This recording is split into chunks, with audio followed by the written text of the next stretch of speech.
ಆತ್ಮೀಯರೇ, ಪ್ರಥಮತಃವಾಗಿ ಮಕ್ಕಳೆಮಗೆ ಬದುಕು ಎಂಬಂತೆ ಆ ಬದುಕಿಗೆ ಆಸರಾದ ಎಲ್ಲ ಮಗು ಮನಸ್ಸಿನ ಮಕ್ಕಳನ್ನು, ಆ ದೈವವನ್ನು ಮೊಟ್ಟ ಮೊದಲವರೆಗೆ ಏನು ಮನೋಮಂದಿರದಲ್ಲಿ ಸ್ಮರಿಸಿಕೊಂಡು ಕರ್ನಾಟಕ ಸರ್ಕಾರ ಶಾಲಾ ಶಿಕ್ಷಣ ಪದವಿ ಪೂರ್ವ ಇಲಾಖೆಯಲ್ಲಿ ಉಪನ್ಯಾಸಕ ಪ್ರಶಸ್ತಿಗೆ ಭಾಜನರಾಗಿರುವ ನಮ್ಮ ನೆರೆಯ PB ಕಾಲೇಜಿನ ಉಪನ್ಯಾಸಕರು ಆಗಿರತಕ್ಕಂತಹ ಡಾಕ್ಟರ್ LK ಗವಿಮಠ್ ಸರ್ ಅವರು ಈ ಕಾರ್ಯಕ್ರಮದ ಮುಖ್ಯ ಅತಿಥಿ ಸ್ಥಾನವನ್ನು ವಹಿಸಿಕೊಳ್ಬೇಕು ಅಂತ ಹೇಳಿ ಅವರಿಗೆ ನಾವು ವಿನಂತಿಯನ್ನು ಮಾಡ್ಕೊಳ್ತಾ ಇದ್ದೇನೆ. ಅದೇ ತರನಾಗಿ ನೀವೆಲ್ಲರ ಯೋಗಕ್ಷೇಮವೇ ತಮ್ಮ ಹಂಬಲ ಅನ್ನೋ ನಿಟ್ಟಿನೊಳಗೆ ನಮ್ಮ ಈ ಕಾಲೇಜಿನ CBC ಅಧ್ಯಕ್ಷತೆಯನ್ನು ವಹಿಸಿಕೊಂಡು ಈ ಕಾರ್ಯಕ್ರಮದ ಅತಿಥಿ ಸ್ಥಾನವನ್ನ ವಹಿಸಿಕೊಳ್ಬೇಕಂತ ಹೇಳಿ ಸನ್ಮಾನ್ಯ ಗಿರಿಮಲ್ಲಪ್ಪ ಹಂಚನಾಳ್ ಅವರಲ್ಲಿ ನಾನು ಕೇಳ್ಕೊಳ್ತಾ ಇದ್ದೇನೆ. ಅದೇ ತರನಾಗಿ ಇವತ್ತಿನ ಈ ಪೋಷಕ ಶಿಕ್ಷಕರ ಮಹಾಸಭೆಯ ಈ ವೇದಿಕೆಯ ಮೇಲೆ ನಮ್ಮ CBC ಸಮಿತಿಯ ಸದಸ್ಯರು ಹಾಗೂ ಇವತ್ತಿನ ಈ ಪೋಷಕರ ಸಭೆಯ ಪೋಷಕ ಪ್ರತಿನಿಧಿಗಳಾಗಿ ಆಗಮಿಸಿರತಕ್ಕಂತಹ ಶ್ರೀಯುತ ನಾಗರಾಜ್ ಕಕಮರಿ ಸರ್ ಅವರನ್ನು ತಮ್ಮೆಲ್ಲರ ಪರವಾಗಿ ನಾವು ವೇದಿಕೆಗೆ ಸ್ವಾಗತಿಸಿಕೊಂಡು ನಿಮ್ಮೆಲ್ಲರ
ಫಂಕ್ಷನ್ ನೋಡಿ ಹೊರಗಡೆ ಹೋದ್ರೆ ಹೆಂಗಮ್ಮ ದೇಶಗಳ ಕಾರ್ಯ ಹೊರಗಡೆ ಹೋಗಿದ್ರು ವಿದೇಶ ಮೇಲೆ ಕೊಡಬೇಡಿ ಹೊರಗಡೆ ಹೊರಗಡೆ ಬರೀ ಕೆಳಗಡೆ ಬಂದ್ರೆ ಹೊರಗೆ ಕೊಡ್ಬೇಡಿ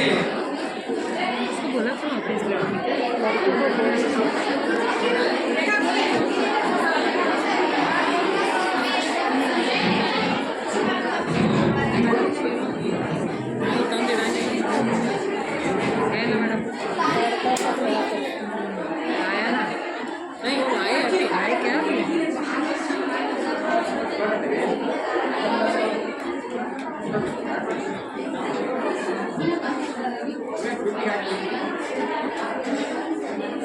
ಎಲ್ಲ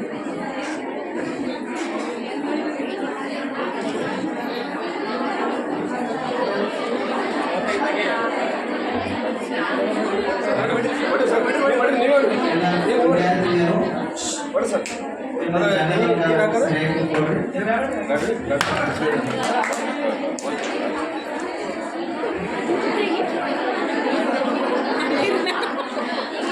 ಪೂಜಾ ಕಾರ್ಯಕ್ರಮಗಳು ನಿಮ್ಮೆಲ್ಲರೂ ಜೋರಾದ ಚಪ್ಪಾಳೆ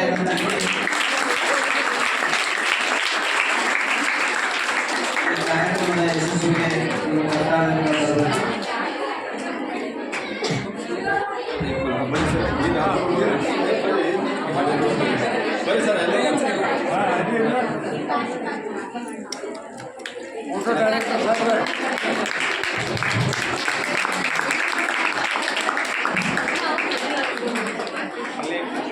ಮಾಡ್ರಿ ಮತ್ತ ನಾವ್ ಹೇಳ್ತಾ ಹೋದಾಗ ನೀವೇನ್ ಮಾಡಪ್ಪ ಅಂತ ನಾವ್ ಹೇಳ್ತಾ ಹೋದ್ರಿ. ಭಾರತದ ಜನಗಳಾದ ನಾವು ಭಾರತವನ್ನು ಒಂದು ಸಾರ್ವಭೌಮ ಸಮಾಜವಾದಿ ಸರ್ವಧರ್ಮ ಸಮಭಾವದ ಪ್ರಜಾಸತ್ತಾತ್ಮಕ ಗಣರಾಜ್ಯವಾಗಿ ರಚಿಸಲು ಮತ್ತು ಅದರ ಸಮಸ್ತ ನಾಗರಿಕರಿಗೆ ಸಾಮಾಜಿಕ ಆರ್ಥಿಕ ಮತ್ತು ರಾಜಕೀಯ ನ್ಯಾಯ ವಿಚಾರ ಅಭಿವ್ಯಕ್ತಿ ವಿಶ್ವಾಸ ಧರ್ಮಶ್ರದ್ಧೆ ಮತ್ತು ಉಪಾಸನಾ ಸ್ವಾತಂತ್ರ್ಯ ಸ್ಥಾನಮಾನ ಹಾಗೂ ಅವಕಾಶ ಸಮಾನತೆ ದೊರೆಯುವಂತೆ ಮಾಡಲು ಮತ್ತು ವ್ಯಕ್ತಿ ಗೌರವವನ್ನು ರಾಷ್ಟ್ರದ ಏಕತೆಯನ್ನು ಹಾಗೂ ಅಖಂಡತೆಯನ್ನು ಸುನಿಶ್ಚಿತಗೊಳಿಸಿ ಅವರಲ್ಲಿ ಭಾತೃತ್ವ ಭಾವನೆಯನ್ನು ವೃದ್ಧಿಸಿಕೊಳ್ಳಲು ಶ್ರದ್ಧಾಪೂರ್ವಕ ಸಂಕಲ್ಪ ಮಾಡಿದವರಾಗಿ ನಮ್ಮ ಸಂವಿಧಾನ ಸಭೆಯಲ್ಲಿ 1949ನೇ ಇಸವಿ ನವೆಂಬರ್ ತಿಂಗಳ 26ನೇ ತಾರೀಖಾದ ಈ ದಿವಸ ಈ ಮೂಲಕ ಈ ಸಂವಿಧಾನವನ್ನು ಅಂಗೀಕರಿಸಿ ಅಧಿನಿಯಮಿಸಿ ಅರ್ಪಿಸಿಕೊಂಡಿದ್ದೇವೆ. ಧನ್ಯವಾದಗಳು ಎಲ್ಲರಿಗೂ. ಆರಾಧ್ಯ ದೇವರಾಗಿರ್ತಕ್ಕಂಥ ಶ್ರೀ ಅಗ್ನಿ ಶಿವಗಳನ್ನ ಎನ್ನ ಮನೆಗಳಲ್ಲಿ ನೆನೆಸಿಕೊಂಡು ಈ ಕಾರ್ಯಕ್ರಮದ ಕೇಂದ್ರ ಬಿಂದುಗಳೇ ಆದ ನನ್ನೆಲ್ಲ ಕಾಲೇಜಿನ ವಿದ್ಯಾರ್ಥಿನಿಯರೇ ಹಾಗೂ ವೇದಿಕೆ ಮೇಲೆ ಆಸೀನರಾಗಿರ್ತಕ್ಕಂತಹ ನಮ್ಮ ಕಾಲೇಜಿನ ಪ್ರಾಂಶುಪಾಲರಾದ ಮಾನ್ಯ ಶ್ರೀ ಶ್ರೀಶೈಲ್ ನಾಯ್ಕೋಡ್ ಸರ್ ಅವರೇ ಹಾಗೂ ನಮ್ಮ ಕಾಲೇಜಿನ ಕಮಿಟಿಯ ಅಧ್ಯಕ್ಷರಾದ ಶ್ರೀಯುತ ನಿರ್ಮಲಪ್ಪ ಹಂಚನಾಳ್ ಅವರೇ ಹಾಗೂ ನಮ್ಮ ಕಾಲೇಜ್ ಬೆಟರ್ಮೆಂಟ್ ಕಮಿಟಿಯ ಸದಸ್ಯರಾದ ಶ್ರೀ ನಾಗರಾಜ್ ಸರ್ ಅವರೇ ಹಾಗೂ ನನ್ನ ಸನ್ಮಿತ್ರರಾದ ನನ್ನ ಕ್ಲಾಸ್ಮೇಟ್ ಹೌದು ಹಾಗೆಯೇ ರಾಜ್ಯ ಮಟ್ಟದ ಶ್ರೇಷ್ಠ ಉಪನ್ಯಾಸಕ ಪ್ರಶಸ್ತಿಯನ್ನ ಈ ವರ್ಷ ನಮ್ಮ ಬಾಗಲಕೋಟೆ ಜಿಲ್ಲೆಯ ವತಿಯಿಂದ ರಾಜ್ಯ ಮಟ್ಟದ ಶಿಕ್ಷಕರ ಪ್ರಶಸ್ತಿಯನ್ನ ಉಪನ್ಯಾಸಕ ಪ್ರಶಸ್ತಿಯನ್ನ ಗಳಿಸಿದಂತಹ ಶ್ರೀಯುತ ಡಾಕ್ಟರ್ ಲಿಂಗಾನಂದ ಗವಿಮಠ ಅವರೇ ಹಾಗೆಯೇ ನಮ್ಮ ಕಾಲೇಜಿನ ಎಲ್ಲ ಹಿರಿಯ ಹಾಗೂ ಕಿರಿಯ ಉಪನ್ಯಾಸಕರೇ ಹಾಗೂ ಎಲ್ಲ ಅತಿಥಿ ಉಪನ್ಯಾಸಕರೇ ಹಾಗೂ ಮುದ್ದು ವಿದ್ಯಾರ್ಥಿನಿಯರೇ, ಈಗ ನಾವು ಕಾಲೇಜ್ಗೆ ಎಂಟ್ರಿ ಆಗೋಕ್ಕಿಂತ ಮುಂಚೆ ನಾವೊಂದು ಸ್ಲೋಗನ್ ಅನ್ನ ನೆನಪು ಮಾಡ್ಕೋಬೇಕಾಗ, ಜ್ಞಾನ ದೇಗುಲವಿದು ಕೈ ಮುಗಿದು ಒಳಗೆ ಬನ್ನಿ ಅಂತ ಹೇಳಿ. ಅಂದ್ರೆ ಈ ಸಂಸ್ಥೆ ಒಂದು ಜ್ಞಾನವನ್ನ ನಮ್ಮೆಲ್ಲಾ ವಿದ್ಯಾರ್ಥಿನಿಯರಿಗೆ ನೀಡುತ್ತದೆ. ಅದರ ಸದುಪಯೋಗವನ್ನ ನೀವು ಪಡಿಸ್ಕೋಬೇಕು. ಆ ಸದುಪಯೋಗವನ್ನ ಪಡಿಸಿಕೊಂಡ ನಂತರ ನಿಮ್ಮ ಜೀವನವನ್ನ ಹಸನ್ಮುಖಿಯನ್ನಾಗಿ ಮಾಡಿಕೊಳ್ಬೇಕಂತ ನಾನು ಮೊಟ್ಟ ಮೊದಲಾಗಿ ನಿಮ್ಮಲ್ಲಿ ಕೇಳ್ಕೊತಾ ಇದ್ದೀನಿ. ಯಾಕಂದ್ರೆ ಇದು ಕಾಲೇಜು ಬಹಳ ಹಳಿ ಕಾಲೇಜು. 1985 ಇಸ್ವಿಯಲ್ಲಿ ಕೇವಲ 20 ವಿದ್ಯಾರ್ಥಿನಿಯರಿಂದ ಪ್ರಾರಂಭವಾದ ಕಾಲೇಜು ಈಗ ನಾವು 40 ವರ್ಷಗಳಾಗ್ಯಾವ. ಈ ಕಾಲೇಜು ಪ್ರಾರಂಭವಾಗಿ 40 ವರ್ಷಗಳಾಗ್ಯಾವ. ಅಲ್ಲಿ ಅವರ ವಿದ್ಯಾರ್ಥಿನಿಯರ ಸಂಖ್ಯೆ ಕೇವಲ 20 ವಿದ್ಯಾರ್ಥಿನಿಯರಿಂದ ಪ್ರಾರಂಭಗೊಂಡಂತ ಈ ಸರ್ಕಾರಿ ಪದವಿ ಪೂರ್ವ ಕಾಲೇಜು ಇವತ್ತು ಈಗ ನಮ್ಮ ಸ್ಟ್ರೆಂತ್ ಎಷ್ಟದ ಅಂದ್ರೆ ವಿದ್ಯಾರ್ಥಿನಿಯರ ಸ್ಟ್ರೆಂತ್ 1546 ಅದ. ಫಸ್ಟ್ ಇಯರ್ ನಲ್ಲಿ 709 ವಿದ್ಯಾರ್ಥಿನಿಯರು ಅಭ್ಯಸಿಸ್ತಾರ. ಸೆಕೆಂಡ್ ಇಯರ್ ನಲ್ಲಿ 836 ವಿದ್ಯಾರ್ಥಿನಿಯರು ಅಭ್ಯಸಿಸ್ತಾರ. 1545 ವಿದ್ಯಾರ್ಥಿನಿಯರು ನಮ್ಮಲ್ಲಿ ಬೋಧನೆಯನ್ನ ತೆಗೆದುಕೊಳ್ತಾ ಇದ್ದಾರೆ. ನಂತರ ಇಲ್ಲಿ ಈ ಬೋಧನೆಯನ್ನ ಮಾಡ್ತಿದ್ದಂಥವರು ನಮ್ಮ ಎಲ್ಲ ಹಿರಿಯ ಉಪನ್ಯಾಸಕರು. ಟೋಟಲ್ ಆಗಿ ಕಾಯಂ ಉಪನ್ಯಾಸಕರು 10 ಉಪನ್ಯಾಸಕರು ಅದಾರ. ಹಾಗೆಯೇ ಕನ್ನಡ ಉಪನ್ಯಾಸಕರಾಗಿ ಶ್ರೀಯುತ ಮಡ್ಡಿಯವರು ನಿಯೋಜನೆ ಮೇಲೆ ನಮ್ಮ ಕಾಲೇಜಿಗೆ ಬಂದಿದ್ದಾರೆ. ಹಾಗೆಯೇ ಅತಿಥಿ ಉಪನ್ಯಾಸಕರು 30 ಅತಿಥಿ ಉಪನ್ಯಾಸಕರು ನಿಮಗೆಲ್ಲ ಜ್ಞಾನವನ್ನ ನೀಡ್ತಾ ಇದ್ದಾರೆ. ಈ ಎಲ್ಲ ಜ್ಞಾನವನ್ನ ನೀವು ಪಡ್ಕೋಬೇಕಾಗತ್ತೆ. ಯಾಕಂದ್ರೆ ನಾವು ಈ ಸಲ ಫಲಿತಾಂಶವನ್ನ ಹೆಚ್ಚಿಗೆ ಕೊಡ್ಬೇಕಾಗತ್ತೆ. ಹೋದ ವರ್ಷ ಶೇಕಡ 65% ಅನ್ನ ನಮ್ಮ ಕಾಲೇಜು ಪ್ರತಿಶತ ಫಲಿತಾಂಶವಾಯಿತು.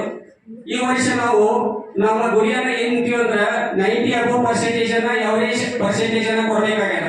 ಆ ಪರ್ಸೆಂಟೇಜ್ ಅನ್ನ ಕೊಡೋರು ಯಾರು? ನಾವು ಕೊಡಂಗಿಲ್ಲ. ನಾವು ಬರೀ ನಿಮ್ಗ ಜ್ಞಾನವನ್ನ ಅಷ್ಟೇ, ಬೋಧನೆಯನ್ನ ಅಷ್ಟೇ ಮಾಡೋರು. ಕಲಿಕಾ ವಿಷಯಗಳೇನೋ ಅವನ್ನ ವಿಸ್ತೃತವಾಗಿ ಹೇಳೋರು ಅಷ್ಟೇ. ನಾವು ಅವನ್ನೆಲ್ಲ ನಾವು ಬಿತ್ತರಿಸ್ತೀವಿ. ಅದನ್ನ ಉಪಯೋಗ ತಗೊಂಡು ನೀವು ಫಲಿತಾಂಶವನ್ನ ಸುಧಾರಣೆ ಮಾಡ್ಕೋಬೇಕಾಗತ್ತ.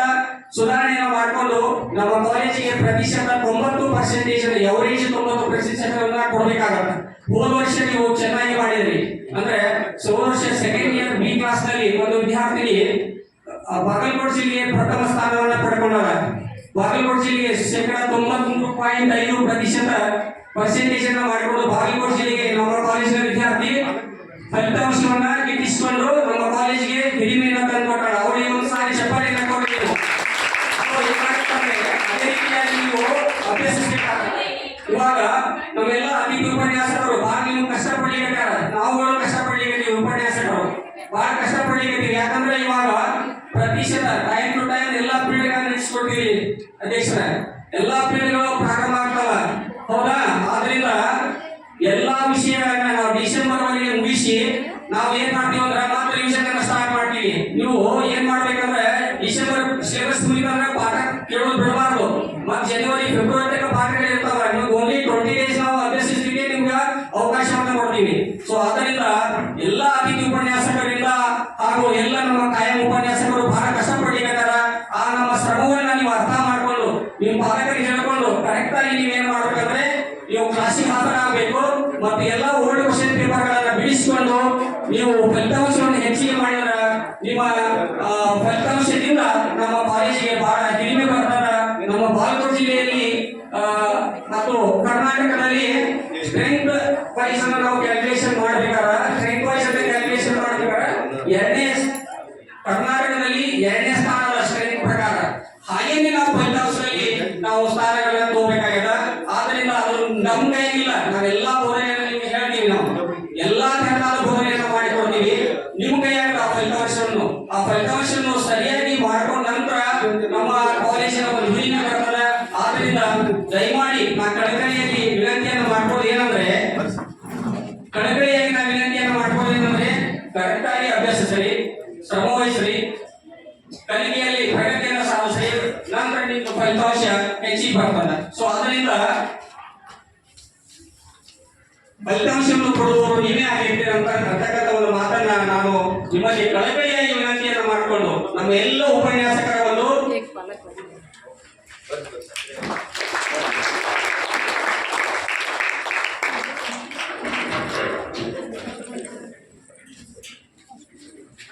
ಎಲ್ಲ ಉಪನ್ಯಾಸಕರ ಉಪನ್ಯಾಸಕರ ಒಂದು ಸದುಪಯೋಗ ಜ್ಞಾನವನ್ನು ನೀವು ಸದುಪಯೋಗ ಉತ್ತಮ ವಿದ್ಯಾರ್ಥಿಯರಾಗಿ ಹೊಮ್ಮುತ್ತೀರಿ ಅಂತಕ್ಕಂಥ ಒಂದು ನನ್ನ ಮನದಾಶಿಯೊಂದಿಗೆ ಮತ್ತು ಇಲ್ಲಿ ಕಾಲೇಜು ಅಭಿವೃದ್ಧಿ ಸಮಿತಿಯ ಅಧ್ಯಕ್ಷರು ಹಾಗೂ ಎಲ್ಲ ಸದಸ್ಯರು ಕೂತ್ಕೊಂಡು ನಮಗೆ ಮತ್ತೊಂದು ಕಟ್ಟಡವನ್ನು ಸ್ಟಾರ್ಟ್ ಮಾಡ್ಯಾರ. ಸುಮಾರು 6 ನೋಡ್ರಿ, ಇವಾಗ 14 ಕೋಣೆಗಳವ ಮತ್ತು 6 ಸ್ಟಾರ್ಟ್ ಆಗ್ಯಾವ. 6 ಕೋಣೆಗಳ ಬರ್ತಾವ ಮತ್ತು ಶೌಚಾಲಯವನ್ನು ಅಭಿವೃದ್ಧಿಪಡಿಸ್ಯಾರ. ಅವರು ನಮ್ಗೆ ಸಾಥ್ ಕೊಡ್ಲಿಕ್ಕಾರ. ದಯಮಾಡಿ ಅವರು ನಮ್ಗೆ ಎಲ್ಲವನ್ನ ಫೆಸಿಲಿಟಿಯನ್ನು ಒದಗಿಸಿಕೊಡ್ಬೇಕು. ಎಲ್ಲ ವಿದ್ಯಾರ್ಥಿಗಳಿಗೆ ಯಾವುದೋ ತೊಂದರೆ ಆಗದಂಗ ತಾವು ಕೊಡ್ಬೇಕು. ಒಂದು ತೊಂದರೆಯನ್ನ ಕೊಡಲಾರ್ದ ಅವರಿಗೆ ಈ ಕಾಲೇಜಿನ ಅಭಿವೃದ್ಧಿಗೆ ನೀವು ಶ್ರಮವಹಿಸಬೇಕಂತ ನಾನು ಕಳಕಳಿಯಿಂದ ಎಲ್ಲ ಉಪನ್ಯಾಸಕರ ಪರಸ್ಪರ ತಮ್ಮಲ್ಲಿ ನಾನು ಕಳಕಳಿಯನ್ನ ಮಾಡಿಕೊಂಡು ಎಲ್ಲ ವಿದ್ಯಾರ್ಥಿನಿಯರು ನಮ್ಮ ಬೋಧನೆಯನ್ನು ನೀವು ಸದುಪಯೋಗಪಡಿಸಿಕೊಂಡು ಉತ್ತಮ ರೀತಿಯಲ್ಲಿ ಫಲಿತಾಂಶವನ್ನು ನೀವು ತರ್ತೀರಿ ಅಂತಕ್ಕಂಥ ಒಂದು ಮಾತನ್ನ ನಿಮ್ಮಲ್ಲಿ ಕೇಳಿಕೊಂಡು ಇಲ್ಲಿ ಹಾಜರಾಗಿರ್ತಕ್ಕಂಥ ನಮ್ಮ ಕಾಲೇಜ್ ಕಮಿಟಿಯ ಬೆಟರ್ಮೆಂಟ್ ಕಮಿಟಿಯ ಅಧ್ಯಕ್ಷರಿಗೆ ಹಾಗೂ ಶ್ರೀ ನಾಗರಾಜ್ ಅವರಿಗೆ ಹಾಗೂ ಶ್ರೀ ಗೌರ್ಮೆಂಟ್ ಅವರಿಗೆ ಎಲ್ಲರಿಗೂ ನಾನು ವಂದನೆಗಳನ್ನು ಸಲ್ಲಿಸಿ ಎಲ್ಲ ಉಪನ್ಯಾಸಗಳಿಗೆ ವಂದನೆಯನ್ನು ಸಲ್ಲಿಸಿ ನನ್ನ ಮಾತನ್ನು ನಮಸ್ಕಾರ. ಇವತ್ತಿನ ದಿವಸ ನಮ್ಮ ಮಕ್ಕಳ ಚಾಚಾ ಎಂದೇ ಕರೆಯಲ್ಪಡುವ ಪಂಡಿತ್ ಜವಾಹರ್ಲಾಲ್ ನೆಹರು, ಭಾರತದ ಪ್ರಪ್ರಥಮ ಪ್ರಧಾನಮಂತ್ರಿ, ಅವರ ಒಂದು ಜನ್ಮ ದಿನದ ನಿಮಿತ್ತವಾಗಿ ಇವತ್ತಿನ ದಿವಸ ನಾವೇನು ಪೋಷಕರ ಶಿಕ್ಷಕರ ಮಹಾಸಭೆ ಈ ಒಂದು ಕಾರ್ಯಕ್ರಮದಲ್ಲಿ ಅಧ್ಯಕ್ಷತೆಯನ್ನು ವಹಿಸಿರ್ತಕ್ಕಂಥ ನಮ್ಮ ಆತ್ಮೀಯರಾದಂಥ ಈ ಸಂಸ್ಥೆಯ ಪ್ರಾಂಶುಪಾಲರಾದಂಥ ಶ್ರೀಶೈಲ ನಾಯ್ಕೋಡಿ ಸರ್ ಅವರೇ, ಹಾಗೆ ನಮ್ಮ ಶಾಲಾ ಕಾಲೇಜು ಅಭಿವೃದ್ಧಿ ಸಮಿತಿಯ ಅಧ್ಯಕ್ಷರಾದಂಥ ಹಿರಿಯರಾದಂಥ ನಿರ್ಮಲಪ್ಪ ಹಂಚಿನಾಳ್ ಅವರೇ, ಹಾಗೆ ನಾಗರಾಜ್ ಸರ್ ಅವರೇ ಮತ್ತು ಇನ್ನೋರ್ವ BCTC ನಮ್ಮ ಸರ್ಕಾರಿ ಆಸ್ಪತ್ರೆಯ ಒಂದು ಕೌನ್ಸಿಲರ್ ಆದಂಥ ಬಣವಾಡ್ ಸರ್ ಅವರೇ, ಇಬ್ಬರಿಗೆ ಮೇಡಮ್ ಅವರೇ, ಯಾವತ್ತು ಈ ಸಂಸ್ಥೆಯ ಎಲ್ಲ ಗುರುಗಳೇ ಗುರುಮಾತೆಯರೇ, ಇಲ್ಲಿ ನಮ್ಮ ಮುಂದುಗಡೆ ಕೂತ ಎಲ್ಲ ಸೀನಿಯರ್ ಟೀಚರ್ಸ್, ನಮ್ಮ ವಿಜಯಕರ್ ಮೇಡಮ್ ಇರ್ಬೋದು, ಜಾಧವ್ ಮೇಡಮ್ ಇರ್ಬೋದು, ನಮ್ಮ ಜೋಡಟ್ಟಿ ಸರ್ ಇರ್ಬೋದು, ಶೇಗುರ್ಸಿ ಸರ್, ನಮ್ಮ ಆಪ್ತ ಮಿತ್ರ ಯಾರು ಅತನೇ ಸರ್, ನಾವು ಅವರು ನಿಮ್ಮ ಹಾಗೆ ಕ್ಲಾಸ್ಮೇಟ್, ಕಾಲೇಜಿನೊಳಗ BSc ವರೆಗೂ ಕೂಡ ಕಲ್ತಿದ್ದೀವಿ. ಹತ್ತೂರೇ ಸರ್ ನಾವು ಅವರು ಬನಟ್ಟಿ ಕಾಲೇಜಲ್ಲೇ ಕಲೀಗ್ ಸರ್, ಒಂದು 7-8 ವರ್ಷ ಕೂಡಿ ಕೆಲಸ ಮಾಡಿದ್ವಿ.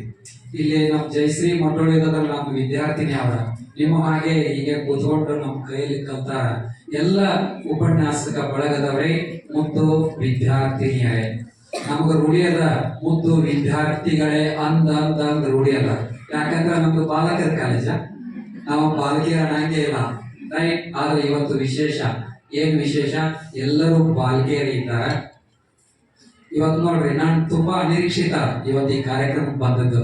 ನಿನ್ನೆ ಸಾಯಂಕಾಲ ನಾನು ಯಾವುದೋ ಒಂದು ಕೆಲಸದ ನಿಮಿತ್ತ ಇಲ್ಲಿ ಬಂದಿದ್ದೆ. ನಮ್ಮ ಸಾಹೇಬರು ಭೇಟಿ ಆದ ನಾಯ್ಕೋಡಿ ಸರ್ ನಾಳೆ ಒಂದು ಸ್ವಲ್ಪ ಪೋಷಕರ ಸಭೆ ಅದರಿ ತಮಗೆ ಬಿಡುವಾಗ್ತದನ್ರಿ ಅಂತಂದ್ರು. ನನಗ ಎಷ್ಟೋ ವರ್ಷಗಳಿಂದ ಇಲ್ಲಿ ಬರ್ಬೇಕು ಅಂದ್ಕೊಂಡಿದ್ದೆ, ಬರ್ಲಿಕ್ಕೆ ಆಗಿದ್ದಿಲ್ಲ. ಬರ್ತೀರೇನ್ರಿ ಅಂತ ಕೇಳಿದಾಗ ವಾಲಿಡ್ಲಿಕ್ಕೆ ಆಗ್ತದನ್ರಿ, ನಾನು ಇದ ಒಂದು ಅವಕಾಶ ತಿಳ್ಕೊಂಡ ಬರ್ತೇನ್ರಿ ಸರ್ ಅಂತಂದೆ. ಆದ್ರೆ ಪೋಷಕರ ಸಭೆ ಅದ ಅಂತ ಸರ್ ಹೇಳಿದ್ರು. ಹತ್ತನೇ ಸರ್ ಪರಿಚಯ ಮಾಡುವಾಗ 1546 ವಿದ್ಯಾರ್ಥಿನಿಯರಿದ್ದಾರೆ ಅಂದ್ರು. ಆದ್ರ ದುರ್ದೈವ ಏನಂತಂದ್ರ ಒಂದು 100 ವಿದ್ಯಾರ್ಥಿನಿಯರಿಗೆ ಒಬ್ಬರು ಪಾಲಕರು ಬಂದ್ರು. 15 ಜನ ಪಾಲಕರನ್ನ ನಾವು ಇಲ್ಲಿ ನೋಡಬಹುದಾಗಿತ್ತು ಏನೋ. ಆದರೆ ವಿದ್ಯಾರ್ಥಿನಿಯರೇ, ನಿಮಗೊಂದು ಗೊತ್ತಿರಲಿ, ನಮ್ಮ ಗುರುಗಳು ಗುರುಮಾತೆಯರು ಪ್ರಾಚಾರ್ಯರು ಒಂದು ವಾರದಿಂದ ನಿಮ್ಗೆಲ್ಲ ಇದನ್ನ ಸಿದ್ಧತೆ ಮಾಡ್ಕೊಳ್ಳಿಕ್ಕೆ ಹೇಳಿದಾರ.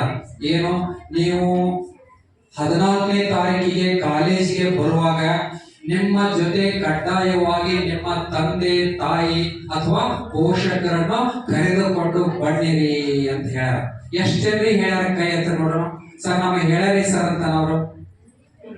ಎಸ್, ವೆರಿ ಗುಡ್, ಕೈ ಬೇಡ್ರಿ. ಅವರು ಅವರ ಕರ್ತವ್ಯವನ್ನ ಮಾಡಿದ್ದಾರೆ, ನೀವು ನಿಮ್ಮ ಕರ್ತವ್ಯವನ್ನ ಮಾಡಲಿಲ್ಲ ಅಂದ್ರೆ ನೀವು ಗುರುಗಳ ಮಾತನ್ನ ಕೇಳೋದಿಲ್ಲ ಅಂದಂಗ ಅರ್ಥ. ಕರ್ಕೊಂಡು ಬರ್ಬೇಕಾಗಿತ್ತು. ನೋಡ್ರಿ, ಕರ್ಕೊಂಡು ಬಂದ್ರೆ ಏನ್ ಲಾಭ ಆಗ್ತದೆ ನೋಡ್ರಿ. ಈ ಪೋಷಕ ಶಿಕ್ಷಕರ ಮಹಾಸಭೆಯ ಮುಖ್ಯ ಉದ್ದೇಶ ನಿಮಗೆ ಗೊತ್ತಿರಲಿ. ಮಕ್ಕಳ ಶೈಕ್ಷಣಿಕ ಪ್ರಗತಿಯ ಬಗ್ಗೆ ಇಲ್ಲಿ ಚರ್ಚೆ ಮಾಡ್ತಾರೆ. ಎಲ್ಲರೂ ನಾವು ಸೇರಿ ನೋಡ್ರಿ, ನಿಮ್ಮ ಮಗಳ ಇಂತಕ್ಕೆ ಬಗ್ಗೆ ಏನೋ ಇಷ್ಟು ಅಂಕಗಳನ್ನು ಪಡೆದಾಳ, ಇಡೀ ಹಿಂದಿನ ಟೆಸ್ಟ್ ಒಳಗ ಹಿಂದಿನ ತರಗತಿಯಲ್ಲಿ ಇಡೀ ಕಾಲೇಜಿಗೆ ಫಸ್ಟ್ ಬಂದಾಳ ಅಂತ ಹೇಳಿ ಪಾಲಕರ ಮುಂದೆ ಇವ್ರು ಹೇಳ್ತಾರ. ಅವಾಗ ನಿಮ್ಮ ಪಾಲಕರಿಗೆ ಆಗುವ ಖುಷಿ ಅದು ಕೋಟಿ ರೂಪಾಯಿ ಕೊಟ್ಟರೂ ಸಿಗುವುದಿಲ್ಲ, ಗೊತ್ತಿರಲಿ. ಎರಡನೇದು, ನೀವು ಯಾವ್ದಾದ್ರು ಸಾಂಸ್ಕೃತಿಕ ಚಟುವಟಿಕೆಗಳಲ್ಲಿ ಭಾಗವಹಿಸಿ ಬಹುಮಾನ ತೆಗೆದುಕೊಂಡು ಬಂದಿದ್ರೆ ನಮ್ಮ ಸಂಸ್ಥೆಗೆ, ಅದನ್ನು ಕೂಡ ಈ ವೇದಿಕೆಯಲ್ಲಿ ನಾವು ಪರಿಚಯ ಮಾಡುತ್ತೇವೆ. ಇದನ್ನೆಲ್ಲ ನೋಡುವ ಸೌಭಾಗ್ಯವನ್ನ, ಕೇಳುವ ಸೌಭಾಗ್ಯವನ್ನ ನೀವು ನಿಮ್ಮ ಪಾಲಕರಿಗೆ ಕಲ್ಪಿಸಿ ಕೊಡಲಿಲ್ಲ. ನೋಡ್ರಿ, ನಾವು ಒಂದು ಸ್ವಲ್ಪ ಎಚ್ಚರಿಕೆ ವಹಿಸಲಿಲ್ಲ ಅಂದ್ರ ಎಷ್ಟು ತೊಂದರೆ ಆಗ್ತದ ನೋಡ್ರಿ, ಹೌದಾ? ನಮ್ಮ ಮೇಲೆ ಜವಾಬ್ದಾರಿ ಅದ. ನಿಮಗ ಪಾಲಕರನ್ನ ಏಕೆ ಕರೆದುಕೊಂಡು ಬರಲು ಹೇಳಿದ್ದಾರೆ? ನಿಮಗೆಲ್ಲ ಇಷ್ಟ ರಿಸಲ್ಟ್ ಇಂಪ್ರೂವ್ಮೆಂಟ್ ಮಾಡಬೇಕು ಅಂತ ಹೇಳಿದ್ರ ಅದ್ರಿ ಸರ್, ಒಂದು ವಾರದ ಹಿಂದ ಮಾನ್ಯ ಉಪನಿರ್ದೇಶಕರು ಬಂದಿದ್ರು ನಮ್ಮ ತಾಲೂಕಿಗೆ. ಇದೇ ಕೋಣೆ ಒಳಗನ ಉಪನಿರ್ದೇಶಕರು 2 ಗಂಟೆಗಳ ಪಾಠ ನಮಗೆಲ್ಲ ಉಪನ್ಯಾಸಕರಿಗೆ ಮಾಡಿದ್ರು. ಇದರ ಎಲ್ಲದರ ಹಿಂದಿನ ಉದ್ದೇಶ ಏನು ನಿಮಗೆ ಗೊತ್ತಿರಬೇಕು. ಏನು ಇದರ ಹಿಂದಿನ ಉದ್ದೇಶ ಎಂದರೆ, ನಿಮ್ಮ ಎಲ್ಲರನ್ನು ಪಾಸು ಮಾಡಬೇಕೆಂಬ ಮುಖ್ಯ ಸದುದ್ದೇಶ ಇದೆ. ನಮ್ಮ ಎಲ್ಲರದು ಉದ್ದೇಶ ಏನದಂದ್ರ, ನೀವು ಯಾರೊಬ್ರು 1546 ವಿದ್ಯಾರ್ಥಿಗಳು ಈ ವರ್ಷ ಪಾಸ್ ಆಗ್ಬೇಕು, ನಮ್ದು ಟಾರ್ಗೆಟ್ ಇದೆ.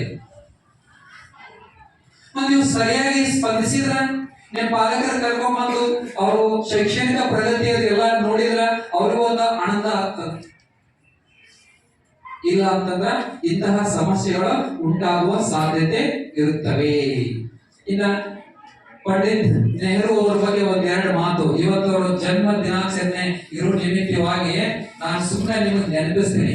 ನೀವೆಲ್ಲ ಬಾಲಕಿಯರಿದ್ದಾಗ ಪ್ರೌಢಶಾಲೆ ಒಳಗ, ಪ್ರಾಥಮಿಕ ಶಾಲೆ ಒಳಗ ಅವ್ರ ಬಗ್ಗೆ ಕೇಳಿರ್ತೀರಿ. ನೆಹರು ಅವರು ಹುಟ್ಟಿನಿಂದ ಆಗರ್ಭ ಶ್ರೀಮಂತರ ಕುಟುಂಬದಲ್ಲಿ ಹುಟ್ಟಿರ್ತಾರೆ. ಮನೆಯಲ್ಲೇನೆ ಪಾಠ ಮಾಡ್ಲಿಕ್ಕೆ ಮೇಷ್ಟ್ರು ಅವ್ರಿಗೆ ಬರ್ತಿರ್ತಾರೆ.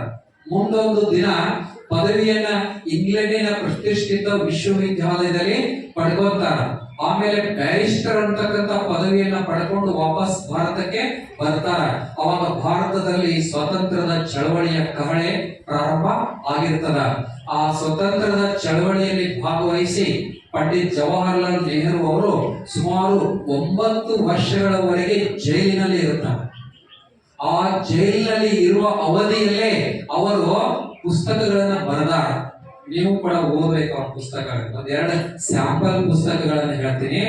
ಒಂದು ಗ್ಲಿಂಪಸ್ ಆಫ್ ವರ್ಲ್ಡ್ ಹಿಸ್ಟರಿ, ಇದರ ಬಗ್ಗೆ ಪುಸ್ತಕವನ್ನು ಬರೆದಾರ. ಡಿಸ್ಕವರಿ ಆಫ್ ಇಂಡಿಯಾ, ಈ ನವ ಭಾರತದ ನಿರ್ಮಾಣ ಮಾಡುವುದು ಹೇಗೆ, ಇಂತಹ ಅನೇಕ ಪುಸ್ತಕಗಳನ್ನ ಜೈಲಿನಲ್ಲೇ ಇದ್ದುಕೊಂಡು ಅವರು ಬರಹದ ಮೂಲಕ ನಮಗ ಸಂದೇಶವನ್ನ ಕೊಟ್ಟಾರ. ಇಂದಿರಾ ಗಾಂಧಿ ಅವರ ಪ್ರೀತಿಯ ಮಗಳು, ಅವರಿಗೂ ಕೂಡ ಪತ್ರಗಳನ್ನ ಬರೆದಿದ್ರಂತವ್ರು ಜೈಲಿನಲ್ಲಿದ್ದಾಗ. ಆ ಪತ್ರಗಳನ್ನು ಓದಿ ಇಂದಿರಾಜಿಯವರು ಮುಂದೊಂದು ದಿನ ಈ ದೇಶದ ಪ್ರಧಾನಮಂತ್ರಿ ಆಗ್ತಾರೆ. ಪಂಚಶೀಲ ತತ್ವಗಳನ್ನ ಬರ್ತಾವ. 5 ವರ್ಷಕ್ಕೊಂದ್ಸಾರಿ ಪಂಚವಾರ್ಷಿಕ ಯೋಜನೆಗಳನ್ನ ಬರ್ತಾವ, ಪಂಚಶೀಲ ತತ್ವಗಳನ್ನ ಬರ್ತಾವ.